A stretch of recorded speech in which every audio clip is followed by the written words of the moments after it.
lovely listeners, welcome to A Lift to Work with Tina. And I'm Kate. And we are both nurses and NLP practitioners and coaches, and we're offering you a lift to work. So hop in the back, and every episode we'll be helping you with our expertise to solve any issues that are going on for you. Hello, lovely listeners. Hello, everybody, and welcome to A Lift to Work. I am Kate. And I'm Tina. And today we're going to be talking about your purpose. This is not the same as a porpoise. No, a porpoise. Isn't that like a dolphin? I think so. I think it's like a small dolphin. Small dolphin. I wouldn't mind talking about small dolphins because they're very cute, but this is not that conversation. So, before we talk about our purpose, our vehicle today is a speedboat. Oh, yeah. Oh, we wanted to be different, so we've gone different. I know. Yes, because we haven't had many boats, those who are regular listeners. So, yes, jump on into the speedboat and we're going to take you to work today. And on the way, we're going to chat about purpose. Just remember to hold on to your wobbly bits. Yeah. Fast, it's going to be bumpy. Do you know what I mean? Hold on to the side. Yeah, you're going to be fine.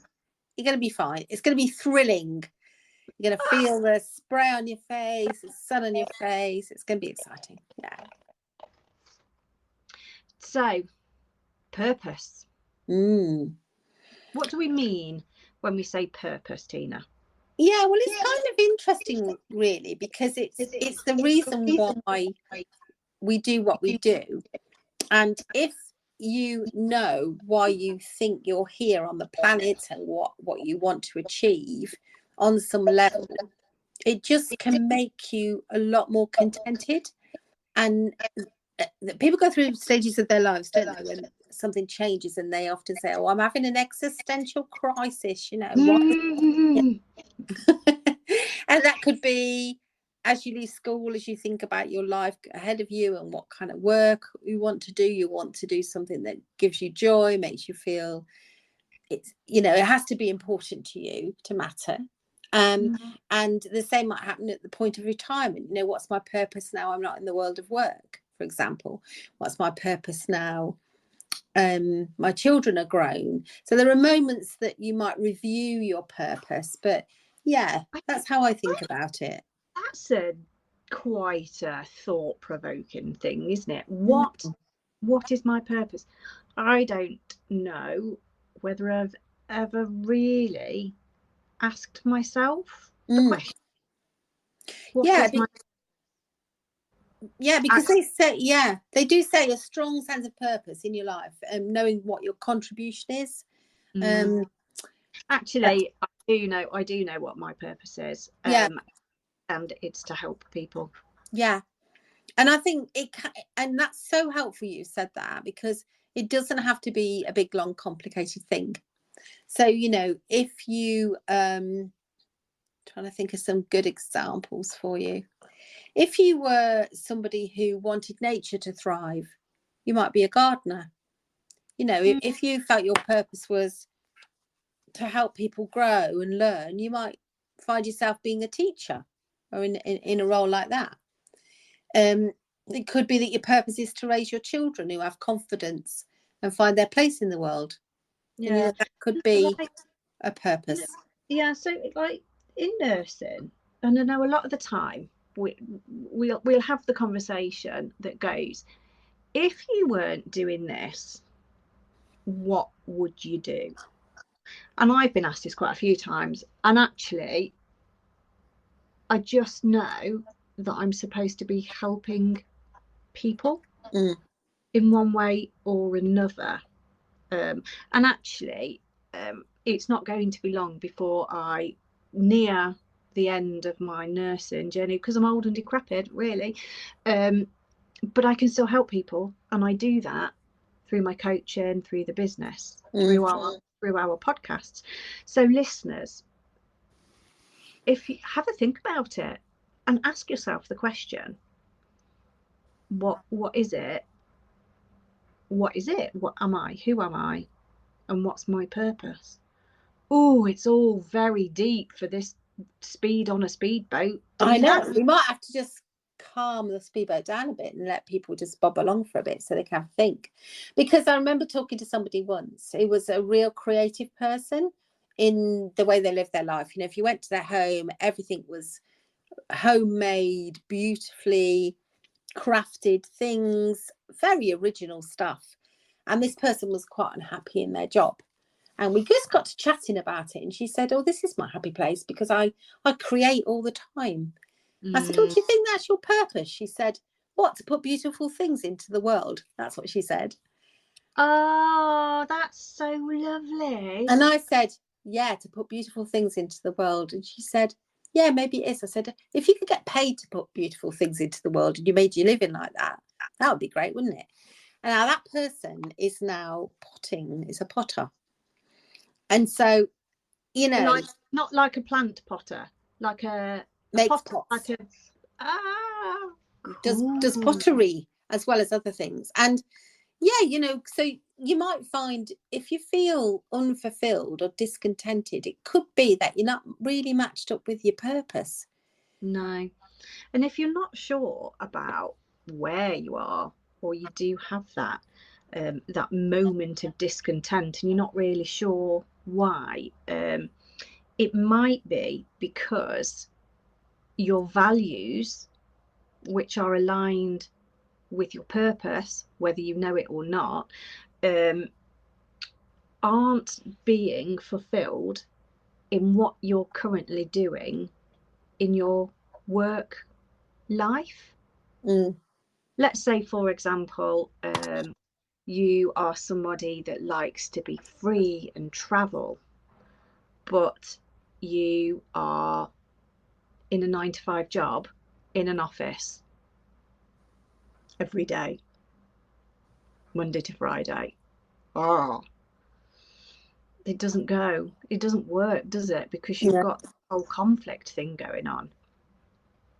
So in coaching, you can do a great session with a coach around looking at your values, looking at your real fundamental values, what really deep down matters to you, makes you feel alive and fulfilled. Yeah.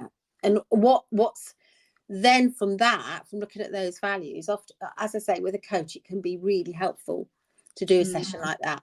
Then you start to think, oh right, what my day to day, then how much the places where there feels there's a rub in my life, there's a disconnect from my values.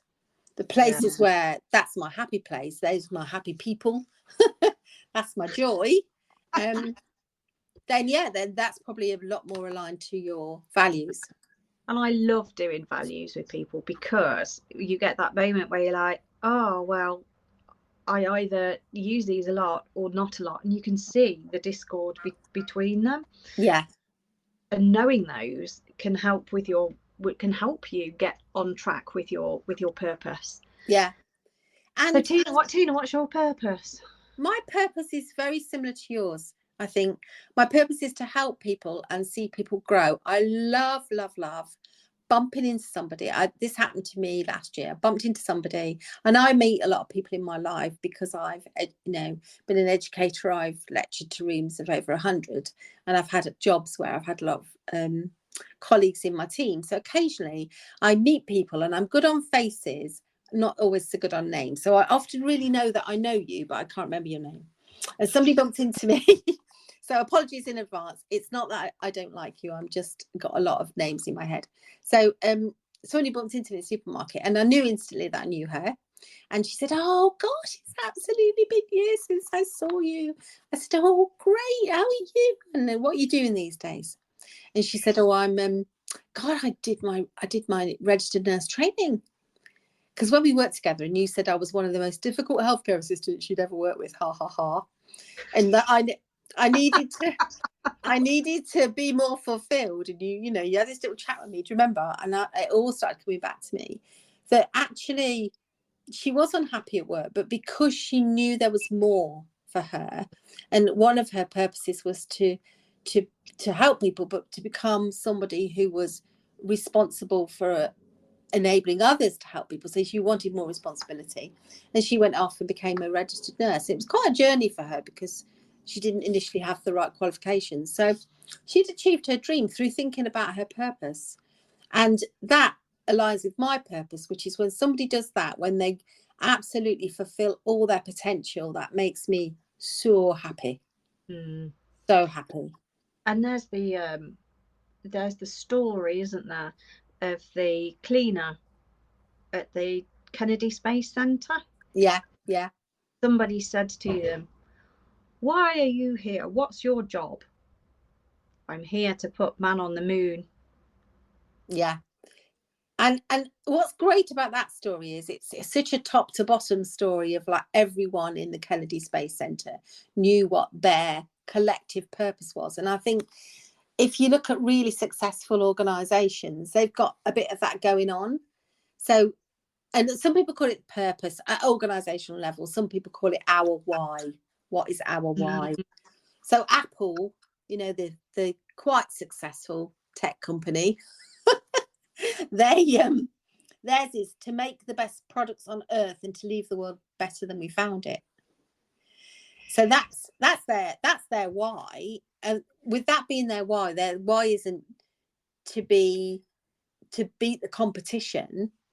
So they're not always got an eye to the left thinking, what are other tech companies doing?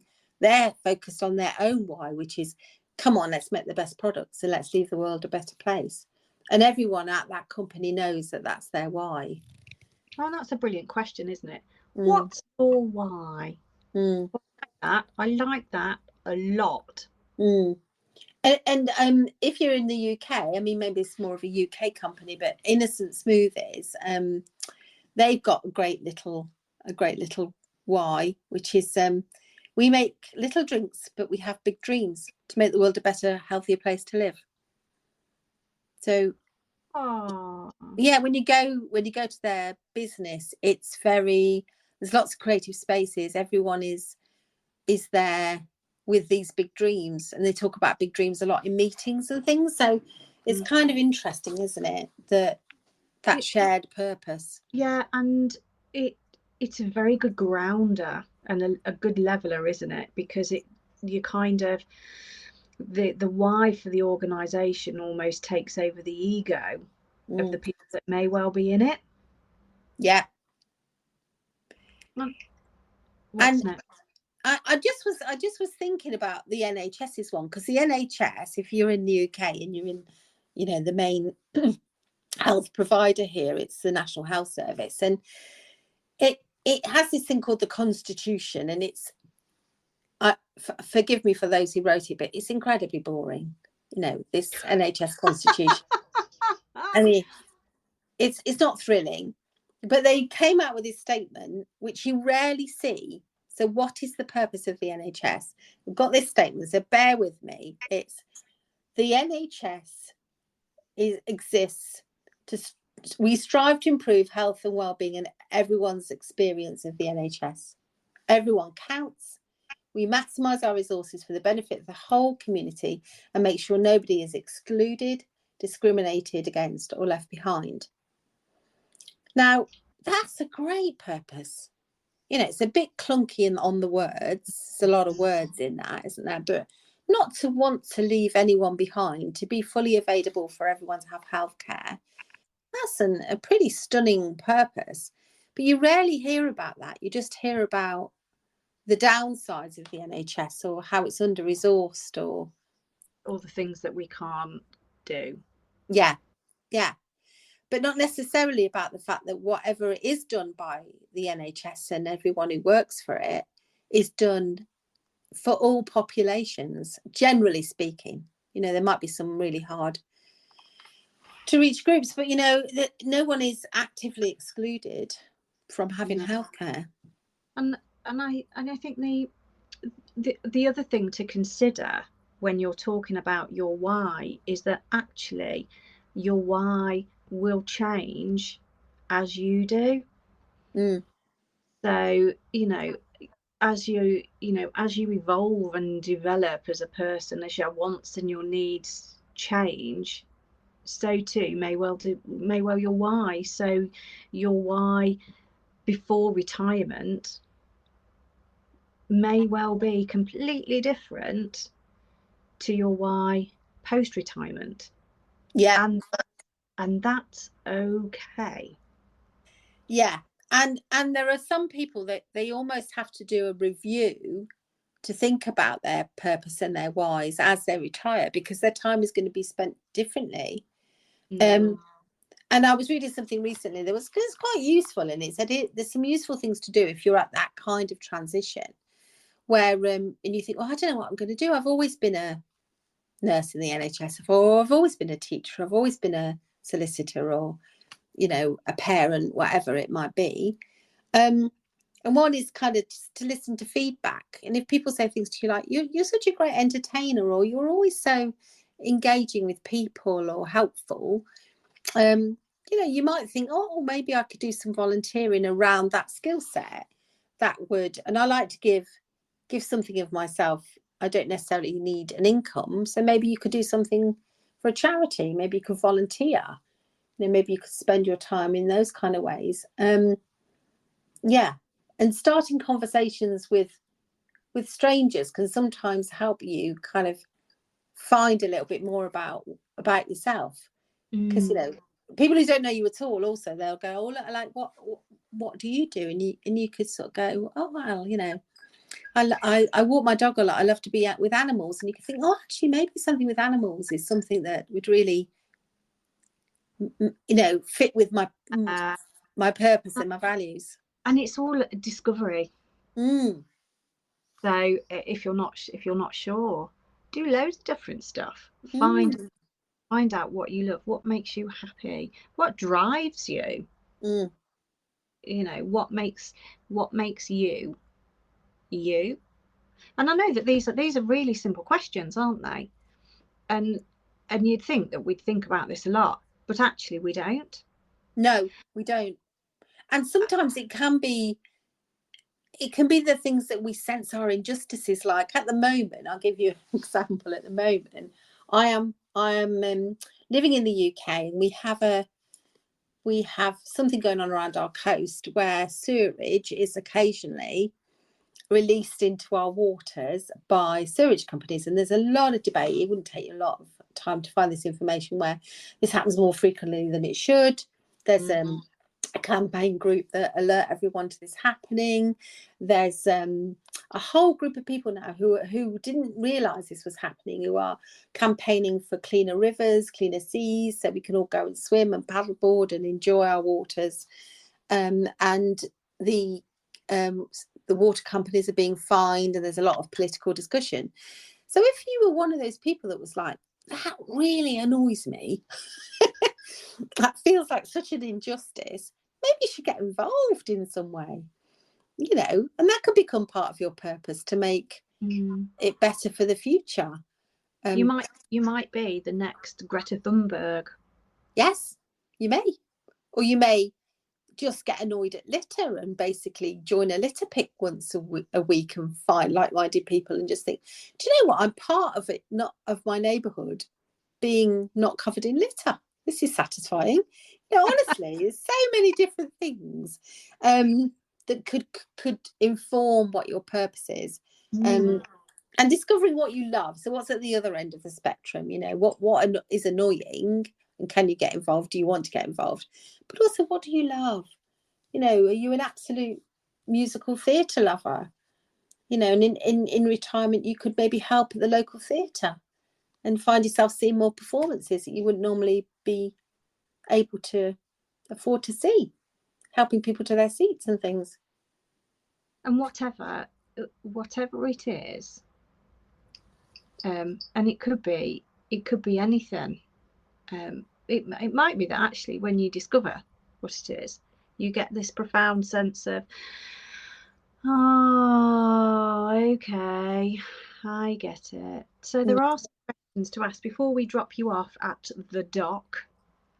Have a think about what is it that you truly love to do? What is your why? And actually, you might not get the answer to your question straight away. And that's the great thing about the subconscious and about the mind, is that we ruminate and think about things and think about it when you're not necessarily aware that you're thinking about it. So one day you might wake up and go, oh, that's my why. And it's a really good thing to do with a team. It's a good question for a team. You know, what is our purpose, guys? Why are we all here? And when people are feeling the going gets tough, it's great to remind yourself of that. And I think I've said in a previous episode that, you know, if you've had a tough week and you've not achieved what you wanted to, you know, remember that your purpose is making a difference to people. And how many people have we managed to see today in this department or this team? Or even if you've helped one family, I mean, that's a pretty incredible piece of work that you've done. So connecting your impact and the organisational why, but your why that you're part of, to making a difference for others, I think is really powerful. So, you know, spending time talking to as a team about your why is great. And if you're a student, you know, when you go about your placements, you know, you can chat to people and go, what's the why of this department? What's the purpose? And look at the look of confusion on your students' faces. They go, yeah. You know, oh dear. So what's the why of the hospice? What's the why of you know, this department? It's kind of interesting, really, isn't it? And I drop you off. Yeah. Have a think about it. I hope you enjoyed your ride. Yes, I hope that you did see some porpoises whilst thinking about your purpose. And whatever your why is, have an amazing day today. Yes, enjoy just thinking about it, because it can be such a great thing to do. Take care of one another. See you later. Oh, I don't know why I'm waving. We're waving to each other. We're waving, everybody. We're waving to you. Imagine that we're waving. Bye for now.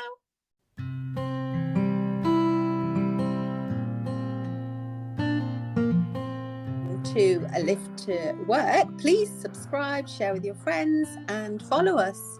Make your comments below. So this is a quick disclaimer from us that just says that whilst we are registered practitioners, if you have listened to anything that has caused a trigger, or you feel like you need medical attention or support, please go and see your GP or other registered healthcare professional.